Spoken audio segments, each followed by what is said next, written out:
We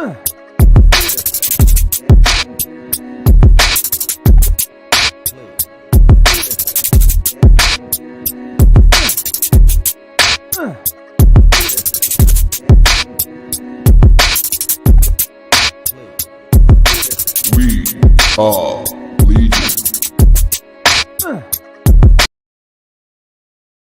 What is up, comic fam, and welcome to the Legion of Comics. It's Tuesday. That means it's new DC day for me and for so many other people out there. It is part one of the two-part event known as New Comic Book Day each week.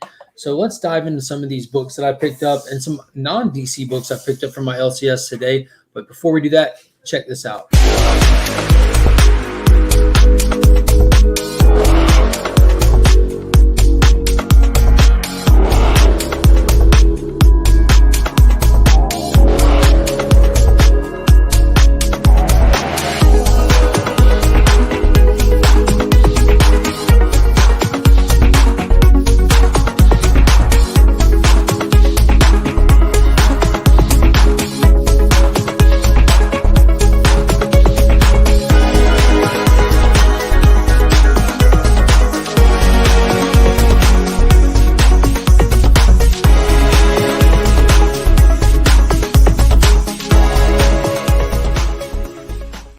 Give a big shout out to channel sponsor Big Time Collectibles, who sponsors the monthly Legion Loot giveaway. If you're in the market for some of the best retailer exclusives available, if you're looking for any of those ratio variants or to make that FOC order, be sure to hit up bigtimecollectibles.com. You can also follow them on Instagram and Facebook.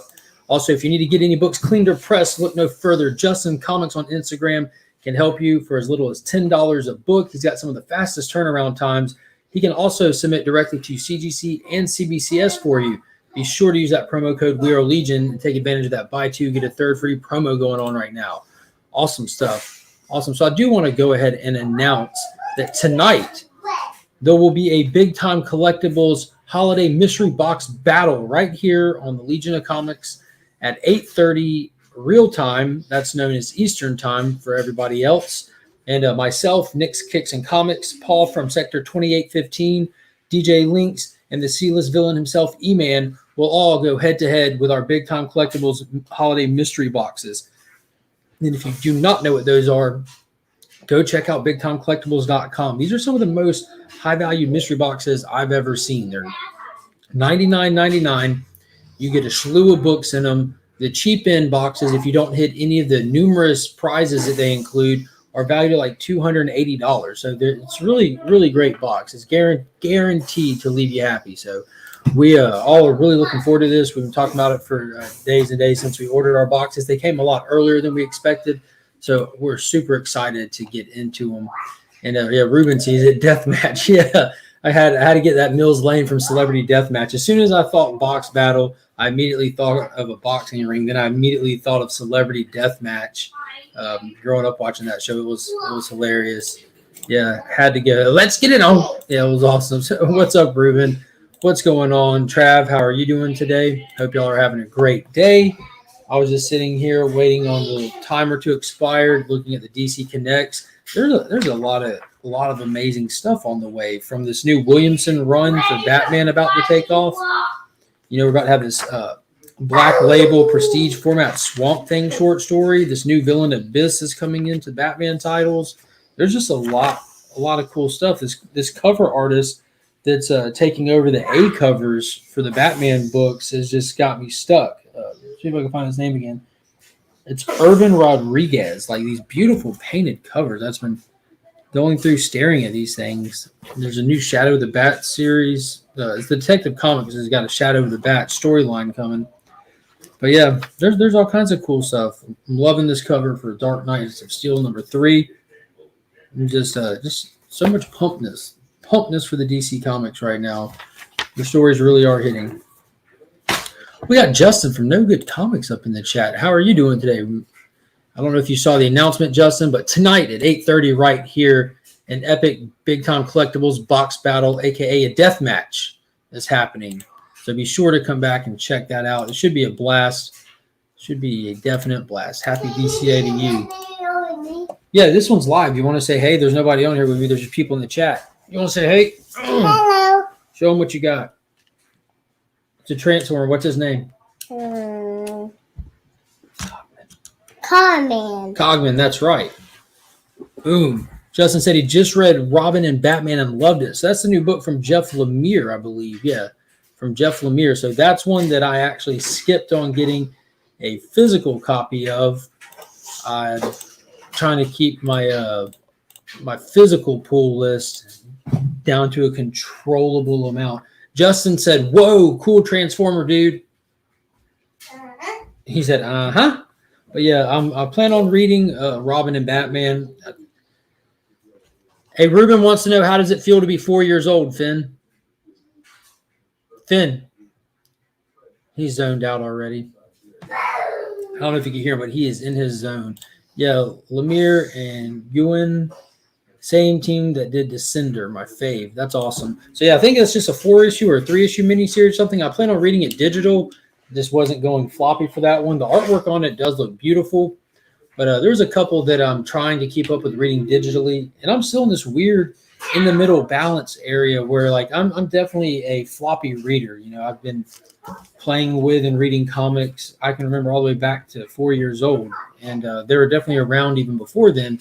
So moving into trying to do digital, like I don't mind reading digital. It's just trying to keep up with stuff. Like my brain is not there yet. So I'm still behind on Last Flight Out from last week and Arkham World from last week, which are two that I was really enjoying already.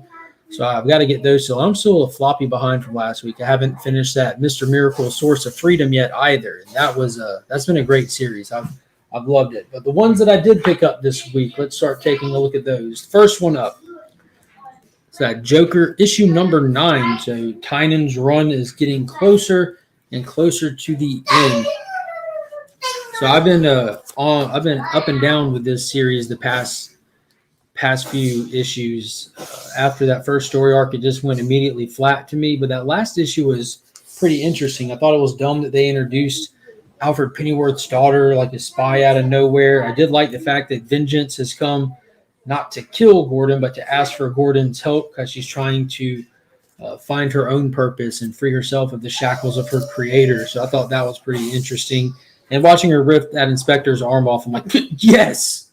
So I'm going to at least, I think, write out Tynan's issues on this. Hopefully they just end it with that. I don't see a need to really drag out an ongoing Joker series forever. It just doesn't make too much sense.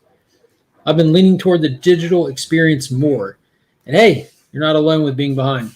Yeah, some weeks you just have all the time in the world. Like life just works out where you have all this free time, but then there's not a lot of books that are coming out for you to read. And then the weeks that have tons of books, it seems like you're just slap busy. And I did just finish binge watching The Sopranos for the first time from season 1 through 6. And that dominated a lot of my free time, if I'm being completely honest.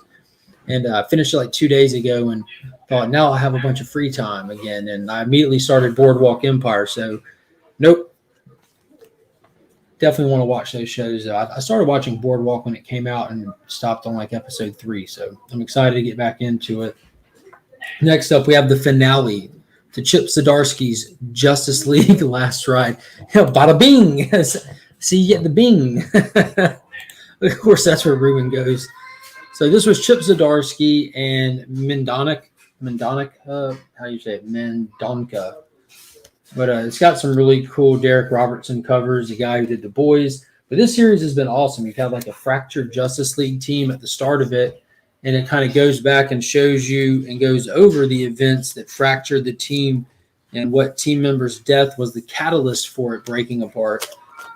And it's telling you the story all while giving you this new tale about Lobo having killed the New Gods and needing protection from all kinds of people to get him to his trial. And it turns out there's nothing but twists and turns along the way. Find out Darkseid, who was as the readers were told, he was dead early on. There's a huge twist with that. And we actually see like the most powerful form of Darkseid that we've seen outside of this Infinite Frontier Darkseid. So between the Darkseid presented in this book and the Infinite Frontier era Darkseid, which is current Darkseid, we have nothing but like Omega level Darkseids everywhere. So it's pretty cool seeing how this fits into the stories with the future state stuff, because it's almost like the story that wasn't told but was like mentioned. because in the future state stuff, the Justice League was fractured, broken, and disbanded, and we were told that that something had happened to the team and they wouldn't ever get back together. And this is kind of like that story almost. So it's pretty cool getting to place it there.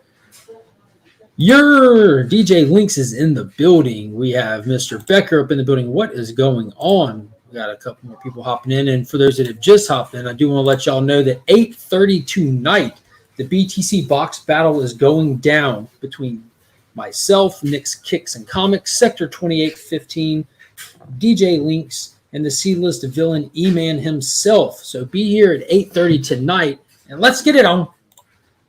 That's for all those celebrity deathmatch people out there.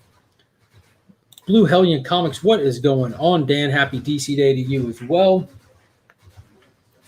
Next book up, I'm intentionally saving my favorite one for last. So I've read 2 of these already. This is one that I just finished right before this stream. I'm in love with this book. It's only a 3-issue series, DC Black Label, but I'm absolutely in love with this book. And that is Batman the Imposter. I don't know what to say, man. This is just like the perfect tone for Batman, the perfect balance of detective with like mental health stuff in this, because Dr. Leslie Tompkins, who's a reoccurring Batman character, who's kind of like the psychiatrist that addressed Bruce when he was younger, that Bruce sent Clown Hunter to recently. She's just part of his life. This is like a retelling and a reimagining of like that second year on the job for Bruce. It's got a lot of elements lean heavily toward the upcoming Matt Reeves The Batman film. And come to find out here recently, Andrea Sorrentino, who's doing the interiors on this, actually storyboarded for that movie. So it makes perfect sense, from the design of the suit to the way that Bruce is drawn to the way that like the lighting is done in this and everything. You'll see actual panels that you can pick out of the trailers already. So you can see where they're heavily influenced each other, and it makes sense because creator worked on both properties. But the whole concept behind this is how is Batman's actions affecting the 1%ers? And I know that might come off one way, but it's like indirectly affecting them. Like, it's not like he's going and busting in their doors and arresting them on white collar crimes. It's actual like the whole butterfly effect, like if he stops this guy here, how does this guy would have done actions affected people down the line? And there's a police officer that's hot on the heels and kind of getting into Batman's personal affairs and kind of figuring out his methods of purchasing numerous motorcycles and planting them all over the city with the VIN numbers scratched off. And that's how he has the ability to just be where he needs to be. And all these preset high tension lines that are strung up between buildings so that he can travel through the cityscape. And it's just all these little details about Batman you really don't think about. But again, it's the character driven drama that's so interesting about this book. And there's apparently this imposter Batman now that's going around and killing people. So Bruce is trying to find out and solve the mystery of not just who he is, but who are his victims, because we're up to like 12, 16 victims in this, and they kind of trying to solve the case of how are they connected and how would that tie back to the person directly involved for it. So it's really good. Sorrentino art on Imposter is great. Yeah, it is really great. And it's not even just his art. It's the way that this dude uses panels. This is the same artist that did Gideon Falls, and he's also doing Primordial right now with Jeff Lemire. And it's almost like if you took all the speech bubbles out of this book, you'd still tell the story. It's trippy when it needs to be trippy. It's exploratory when it needs to be that, like being that we're dealing with detective work. You'll get pages that you turn it, and they're into the dialogue of the case, and it's like the case is laid out on the page in front of you.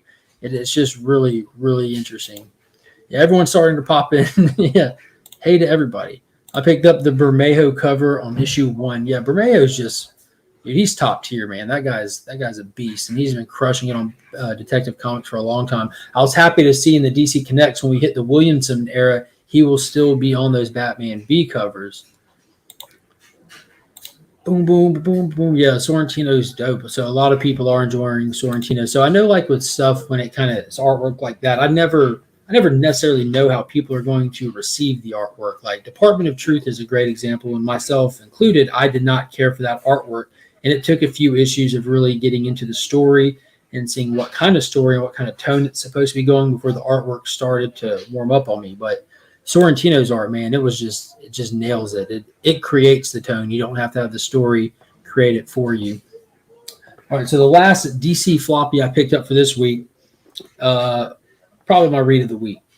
I have 2 more books from DC to go floppy wise, and I don't know. Last ride might take the cake. We'll see how it finishes, but that would be Action Comics issue number 1036. So this is part 1 of the War World saga. So Philip Kennedy Johnson has been architecting Superman since the post-Future State era, and he's been working on separating Clark and Jonathan, and the way that he's going to do this in order to give Jonathan the space and the room to come into his own character is he's getting Superman off planet. And the story that he's using to do it is Mongol, and not the Mongol that we're familiar with, not the Mongol that's been around for a while, but he's created a new mythos. He didn't rewrite Mongol's mythos. He's added this new element to it where Mongol isn't simply a person, it's a title.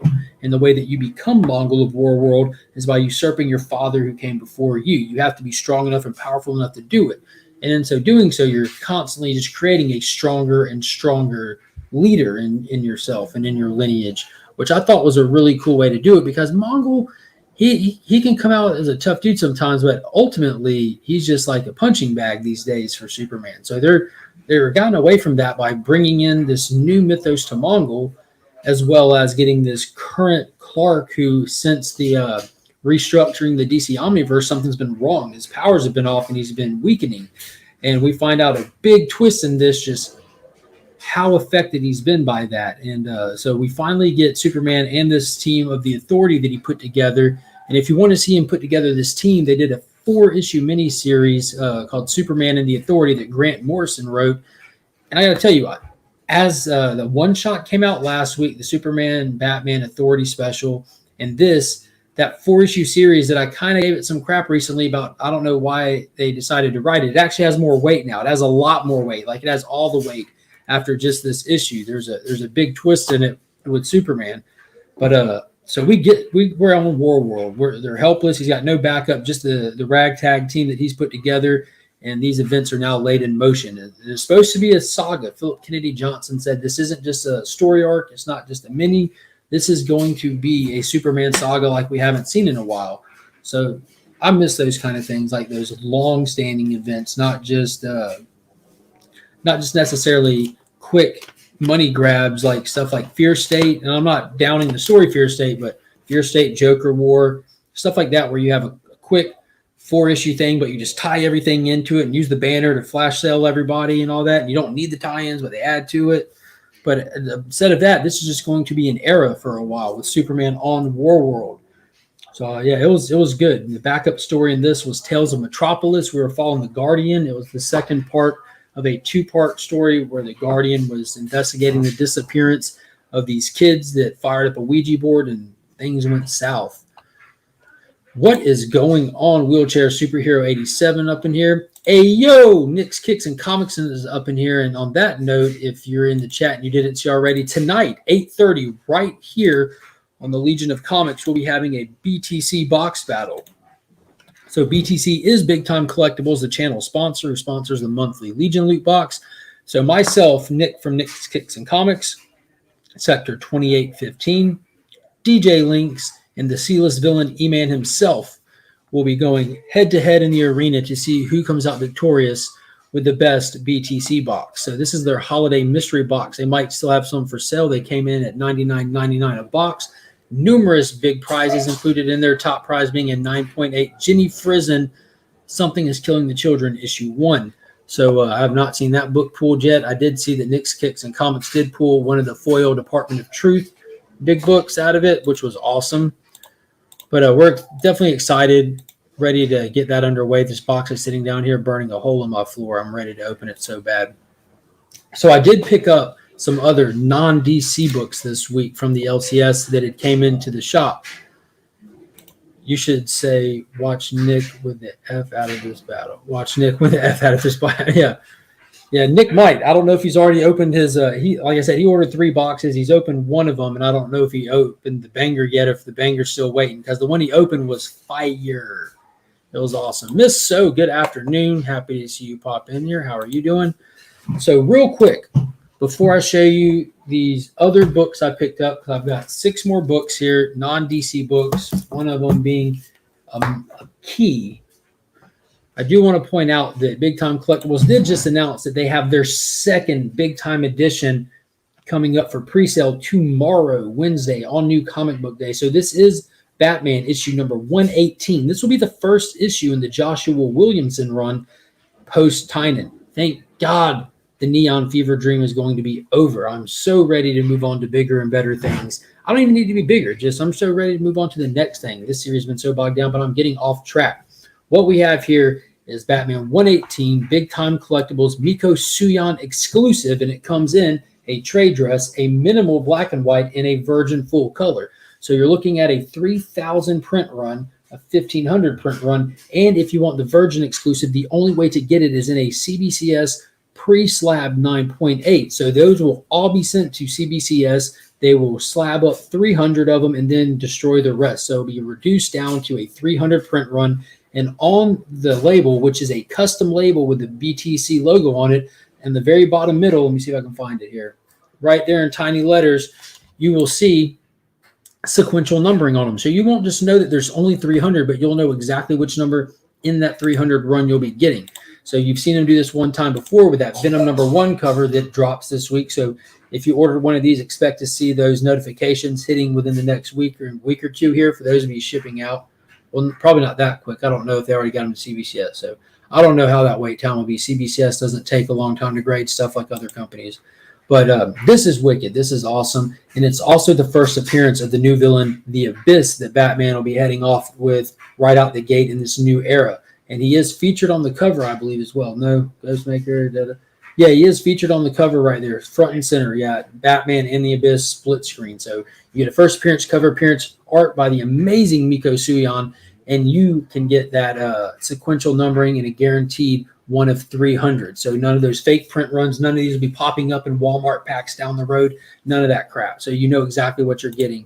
So that whole, if you want one of those, these will be selling individually in raw, but you get this entire set, the slab 9.8 with the custom label, as well as the trade dress limited to 3,000 and the limited black and white minimal trade dress limited to 1,500. Total price $150 for the whole thing. That's a steal. It's actually a really good price. So I'm not missing one of those. I'm definitely ordering them.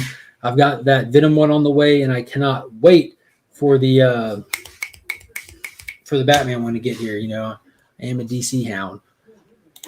So we got Dale up in the chat. What is going on, Dale of Suspense? How are you doing today? Ruben Guzman, BTC times TV. Yeah, it's their special edition. Ruben, you are a channel member. I see you throwing the bomb Comic Shield. Yeah, BTC uses the Comic Shield mailers. It's cool how the Shield logo, how the Shield emoji there looks so much like the actual Comic Shield logo. Like, that's pretty funny. But yeah, for channel members, there are custom emojis available for you. One of them being the Big Time Collectibles logo. Had to include that one in there. Awesome people. But let's get down into these other books that I picked up this week. I'm going to try to cut this right at 30 minutes. I don't want to go over. Wife's got places to be. I've got things to do. So let's see. We got 6 books here. And starting with this gorgeous Earl Norm painted cover, we got Moon Knight #6 from his first ongoing series. So we all know that Oscar Isaacs will be playing Moon Knight in the upcoming MCU project on Disney Plus. And then we got issue #5. And then we got issue #4. So for those that don't know, this is Marvel's knockoff of Batman. There's issue #3.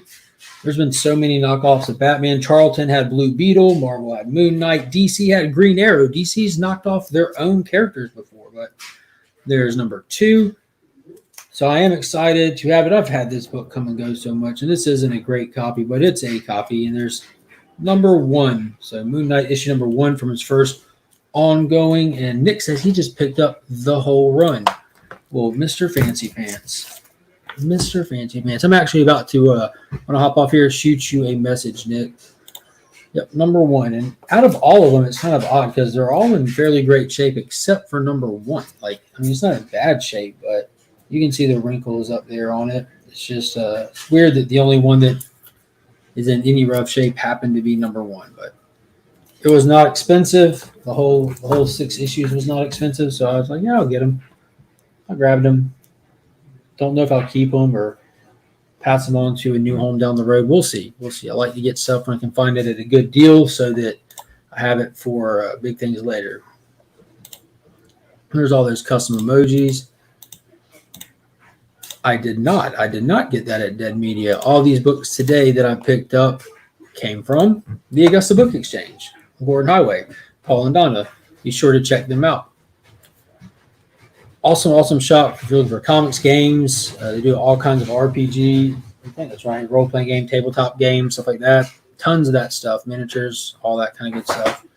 But yeah, that's going to be it for today, guys. I'm about to hop off here, message Nick, and try to make some more plans for the rest of this day. So until next time, guys, as always, let's go ahead and, before we do that, let's give a big shout out and thank you to all the channel members. If you're considering joining the channel, look down there next to the subscribe button. There's a little blue button. It says join. Click that, and you can read the details and see if it's something you'd like to do. If you join that capital letter, they're both called the Legion, but the one with all caps, that's the $5.99 tier. It enters you into the monthly giveaway for the Legion loot box, sponsored by none other than Big Time Collectibles. It also gives you access to those loyalty badges and those custom emojis and early content, as well as invites to member-only events on the channel. So that's going to be it for today, guys. As always, I'm Mark, but we are Legion.